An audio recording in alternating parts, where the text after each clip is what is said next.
Good evening, you're watching Left, Right and Centre. I'm Nidhi Razdan. Tonight, as the world celebrates Christmas, we're taking this day to keep up our focus on the Delhi gang rape and what we can do to make the system work.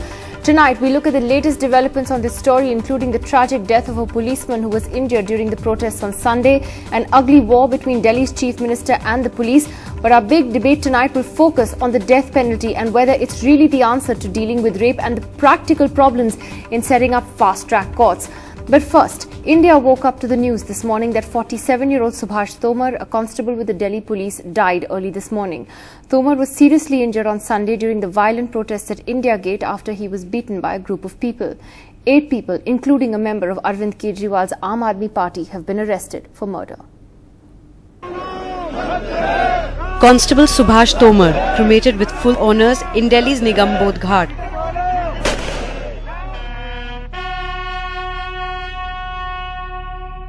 Farewell for a policeman killed in the line of duty. A casualty of the violence that marred the peaceful protest at India Gate on Sunday. An occasion that ironically brought together Delhi Chief Minister Sheila Dikshit and the very man she has been critical of and reportedly wants removed, following the gang rape and the police handling of protests at India Gate. Also present were some union ministers and the Home Secretary R.K. Singh. But for a heartbroken family, nothing can compensate for their loss. कोई नहीं आया, 3 दिन से ventilator पे चल रहे। जिम्मेदार है जी, पब्लिक ने मारा, पीट के इतनी बुरी तरह मार रखा, डैमेज कर रखा सारा शरीर। हमारी मांग क्या है जी? हमारी मांग क्या है? पूरी कर देंगे। हमारी मांग तो है हमारे पिताजी दे दो, ये दे देंगे। The 45-year-old Delhi police constable was on duty at India Gate on Sunday when he was beaten by a group of people. बताया गया है कि उनको पेट पर, चेस्ट पर और गर्दन में काफी अंदरूनी चोट थी, जिसकी वजह से उनकी मृत्यु हो गई। Here at his humble household in East Delhi, the family still remains in a state of shock. The only earning member has passed away, leaving behind a wife and 3 kids. उनकी जो विधवा पत्नी है, वो जिनको कहेंगी उनको हम कंपैशनेट ग्राउंड पर अपॉइंटमेंट देंगे। हम लोगों ने ये भी फैसला किया है कि हम लोग हर रैंक के लोग अपने 1 दिन की सैलरी डोनेट करेंगी इस फैमिली के लिए। Subhash Tomar had been in service for over 20 years. Amongst his friends and colleagues, he was known for his courage and the love for his job. उनका बहुत अच्छा व्यक्तित्व था जनता के साथ में। उनको चोट आई थी बम ब्लास्ट टाइम में भी। Police has offered monetary compensation and a job to a family member of Constable Subhash Tomar. But the larger question is, who is responsible for his death? The court had let out the suspects on bail due to lack of evidence. But now that this has turned into a murder case, police is looking aggressively for video footage or any eyewitness statements that they can get on this. With Sonal Mehrotra in New Delhi, Tanima Biswas for NDTV.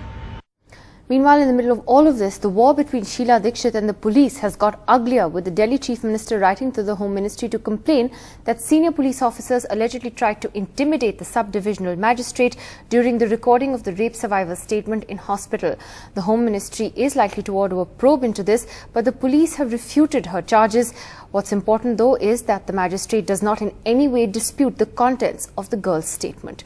Her statement was recorded again today. A 23-year-old girl still battles for life, a week after being gang-raped in a moving bus. Today her statement, the only piece of evidence in the case, was recorded again, as a fresh controversy erupts after allegations of police interference. In a letter sent on December 22nd, the sub-divisional magistrate Usha Chaturvedi has complained that senior police officials put pressure on her to record the statement as per their convenience.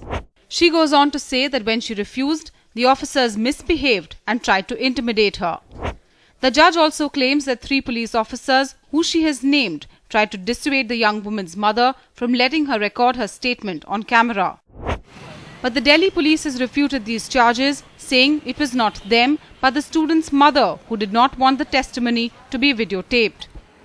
लड़की की mother ने एतराज किया कि वो नहीं चाहती है कि उसकी वीडियोग्राफी हो। अगर बयान रिकॉर्ड करने के लिए परिस्थितियां अनुकूल नहीं थी तो वो वापस चली जाती उनको वापस चला जाना चाहिए था। जो आज का बयान हुआ है 164 में जुडिशियल मैजिस्ट्रेट के सामने, उसकी एविडेंशियरी वैल्यू जो है वो फाइनल वैल्यू मानी जाती है। Now the Delhi Chief Minister Sheila Dikshit has written to the Home Minister demanding an independent probe against the named police officers. The Home Ministry indicates that an inquiry can be ordered in the latest controversy, though both sides do not dispute the content of the girl's statement. But the latest debate deepens the faultiness in the national capital, wherein the state administration and the police establishment are standing on opposite sides of each other. With Barkhadat, Tanima, Shudhir Ranjan Sen, this is Neeta Sharma for NDTV. Well, in all of this, as the clamour for the death penalty for rape has grown, we're asking whether it's really the solution. Law Minister Ashwini Kumar told us last night about the dilemmas and why there's a need for a rational, well-thought-out debate. Let me first ask you about what the Home Minister said the other day. He said that, and he has hinted that, the punishment for rape is going to be enhanced. He said specifically that there will be more effective punishment in the rarest of rare cases. Is that a hint at the death penalty? Well, I don't know what eventually will come out of the deliberations of the commission that we have set up. You would have read that we have set up a 3-member commission.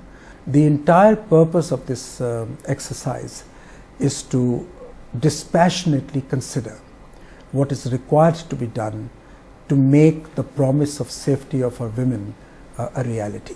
It is absolutely true that there have been gaps in the enforcement of the law, there have been gaps in the prosecutorial processes which need to be addressed. How best they will be addressed, I think, is being left to the recommendations of this committee.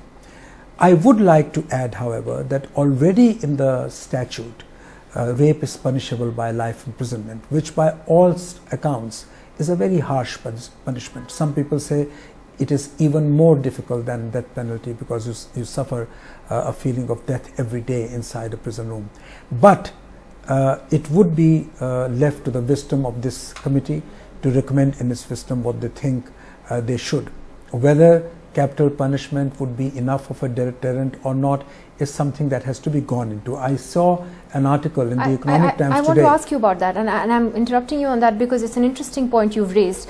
Indira Jaising has just spoken to one of my colleagues in NDTV. She's the Additional Solicitor General, and she's actually said she doesn't think that the death penalty is a good idea, that it may actually encourage rapists to kill their victims, and we need to think about this dispassionately. I know that personally you're against the death penalty, so do you think that a lot of the reactions today to this and this clamour for the death penalty is an emotional reaction? Is this something we need to step back and think about more carefully? All I will say is that lawmaking is an exercise that demands rational discourse in an atmosphere conducive to a rational debate. We have a series of articles in the last 3 days. One in the morning today in the Economic Times, which has made out a case saying that perhaps death penalty might prompt the culprits to murder and kill their victims of rape. Now, I am not going to say that I have the last word on it, but clearly there are two views in the society. There are two views amongst jurists, there are two views amongst political philosophers on this. But you personally feel, as law minister, as an eminent lawyer yourself, that death penalty may not necessarily be the solution. Do you agree with Indira Jaising's assessment? Look, I'm not going to give any personal views because I'm being interviewed as the law minister of this country. Whatever may be my personal views are entirely irrelevant. But you have your reservations. Whatever, well, it's not, I mean, I'm open to persuasion either way. I sit with a clear mind. We have constituted this commission. Let this commission do its work and come up with its recommendations, and we'll see what case has been made out for what they have suggested.